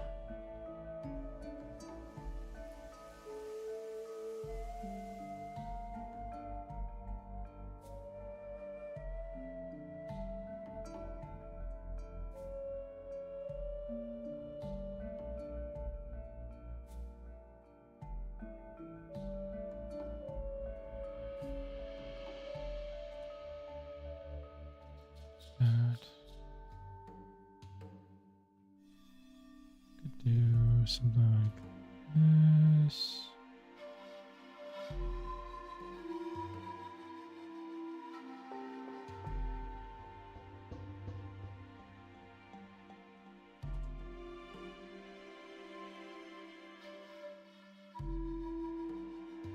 Oh, cool. Yeah, it's been so long since I've done any sort of like test.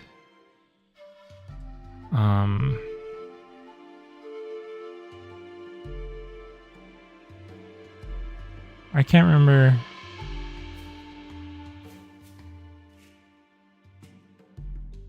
I didn't usually feel very nervous about tests.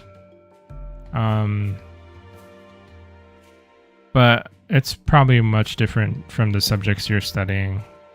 Like the test that we used to take in college, because there was like my art history courses had a lot of tests. But it was a lot of just remembering like characteristics of an art style, important people in that art style, lots of dates, lots of different terms, but they were mostly pretty easy to remember just because like art related stuff's really easy for me to recall, you know. The dates and stuff like that were a little bit harder because number stuff kind of is hard for me. I see like numbers and dates and stuff and my brain just kind of like tunes out.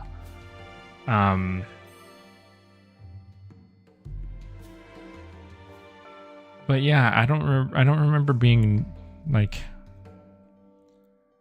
I guess I was just like, whatever happens, and I just go in there and do the best I can.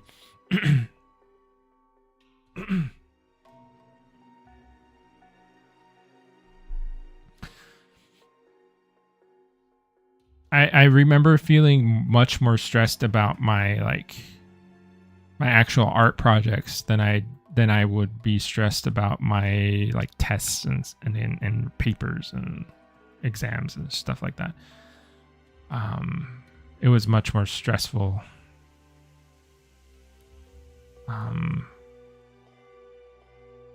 Dealing with that stuff for me.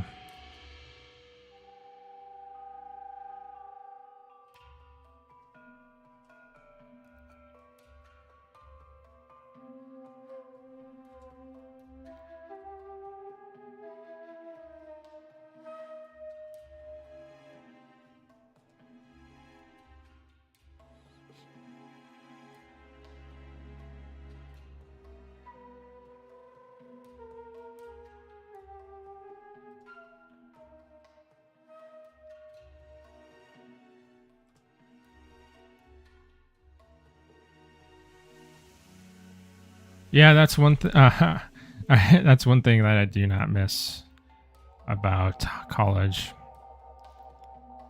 I don't know if you guys have ever had this happen to you, but like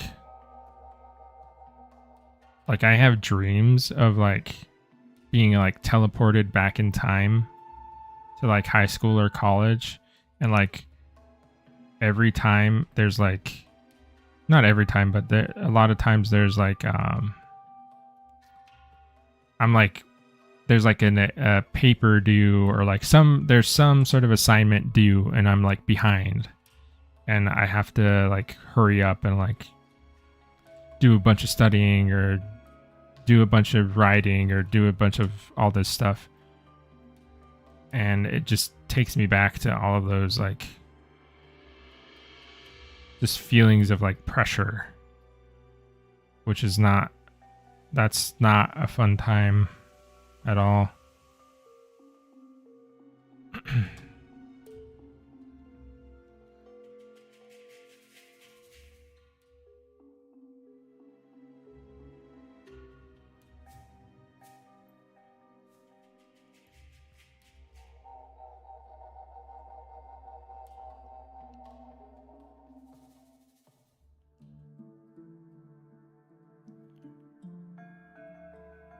But I mean, it's all worth it in the end.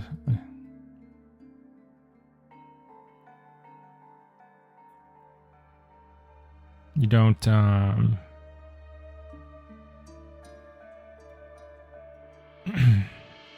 you don't put all that work in and not get something out of it, I think.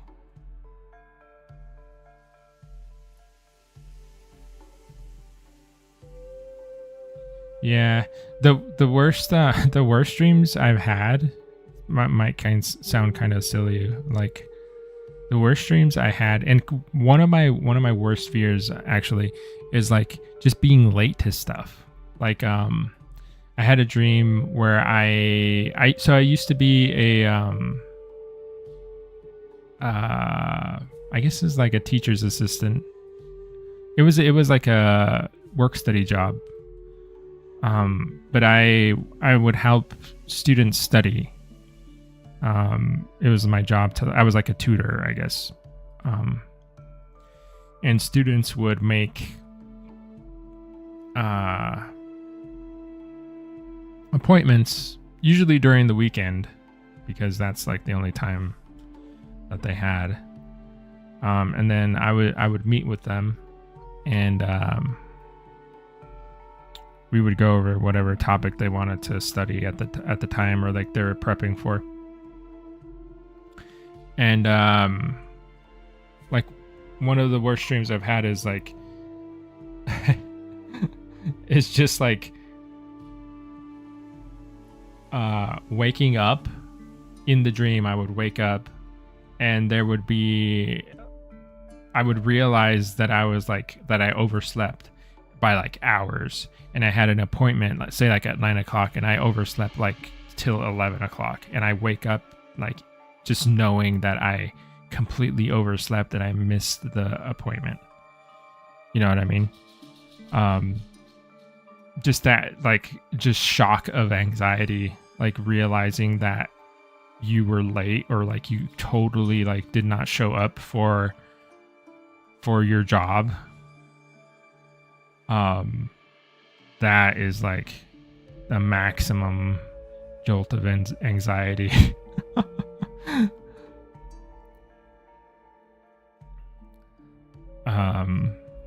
That actually happened with the stream too. I don't know if I told you guys about it, but I woke up, when was it?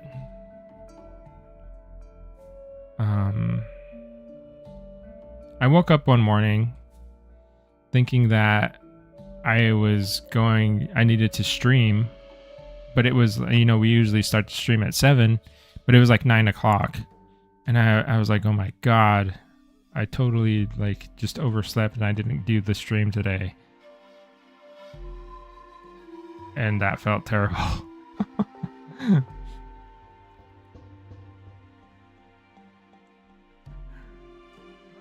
It's so funny. Like, you would think it would be like something like horrifying, right? Like the worst dreams you have, it would be like some sort of like, I don't know, monster creature chasing you down a hallway or something.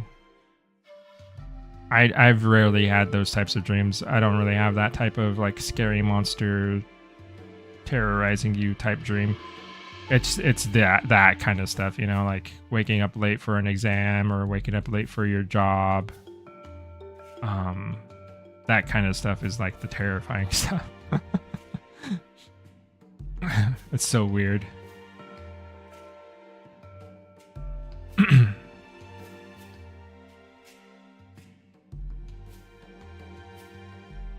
Yeah, that sense of relief is nice. Like, it's just like, oh, you get to take that deep breath and like you'll be like, okay, it was just a dream. Don't worry about it, and you can go back to sleep.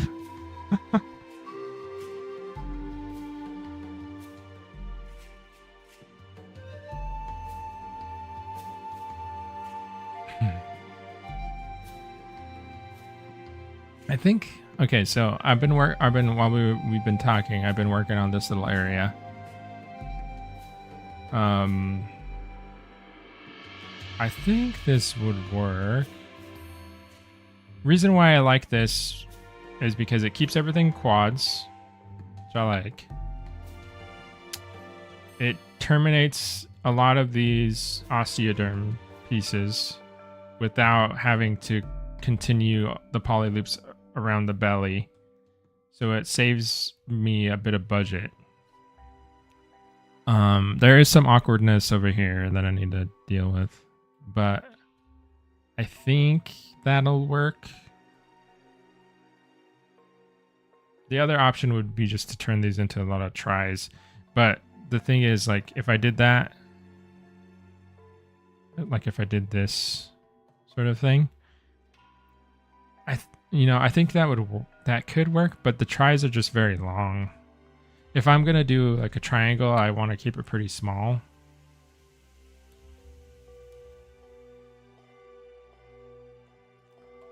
I think that might be the best way to do it.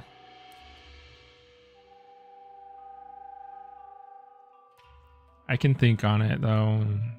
A lot of the times, like, I'll try a solution and then like later on something else will come to me and it could be better. But for right now, I think that's about where it's going to be. So I have to figure this out still though. Like all this stuff in here. We could do a similar solution to what I was doing over there though. I could do like this type of thing. And then get these here.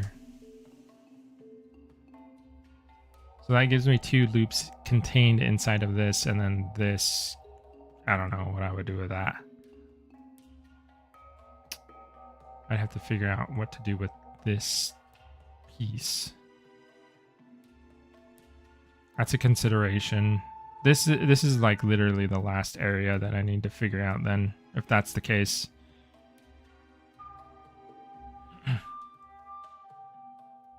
Thanks, Sharky. There's like a weird thing that happens with topology. Is like I feel like there is like a bit of an aesthetic thing to it. I don't know. Just like the certain ways that where like I like when things feel like nice and clean and neat, you know? It doesn't feel like super chaotic, like things feel like they fit, or like they're pieced together, you know, in a certain way, like in an organized, orderly way. It doesn't always happen, of course, you know. There's some stuff that can look that'll just look weird or wonky. But whenever possible, I kind of like to go for the neatness.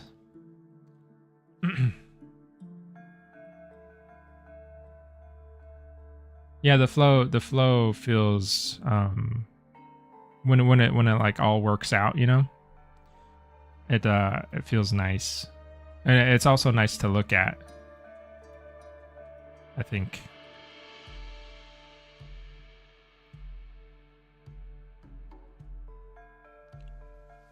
So it's come a long way, I think. We're almost done. I was hoping to finish this today, but looks like this is the last little part. I'm gonna think on this because it's kind of an annoying little section, to be honest.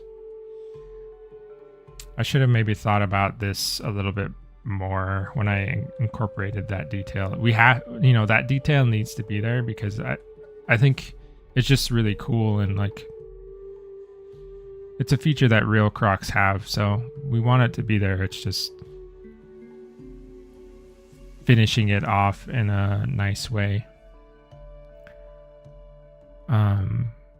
Yeah, once again, thank you all for being here. Thanks for chatting with me.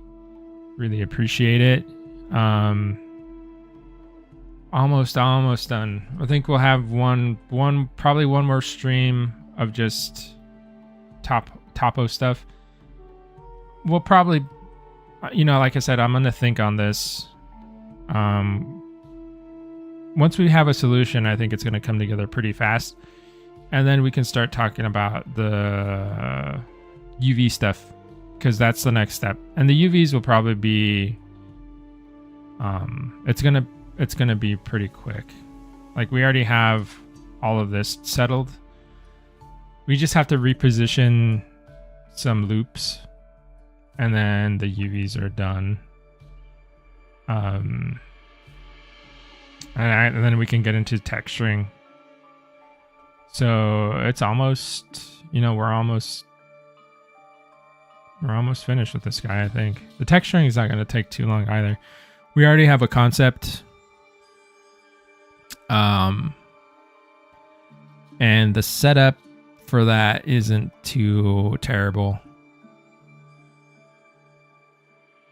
I'm kind of nervous about doing that on stream, honestly, because it's going to be like, like I said, if there's anything going to go wrong, it's going to go wrong in the baking process.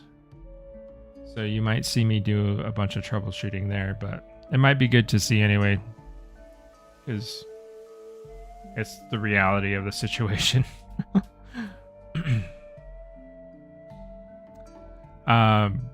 Thanks, Sharky. Hope your exam goes well. If you're able to pop in next weekend, would be great to hear how that went for you. Yeah, thanks guys. I'll see you next weekend. Okay, have a good one. Bye bye.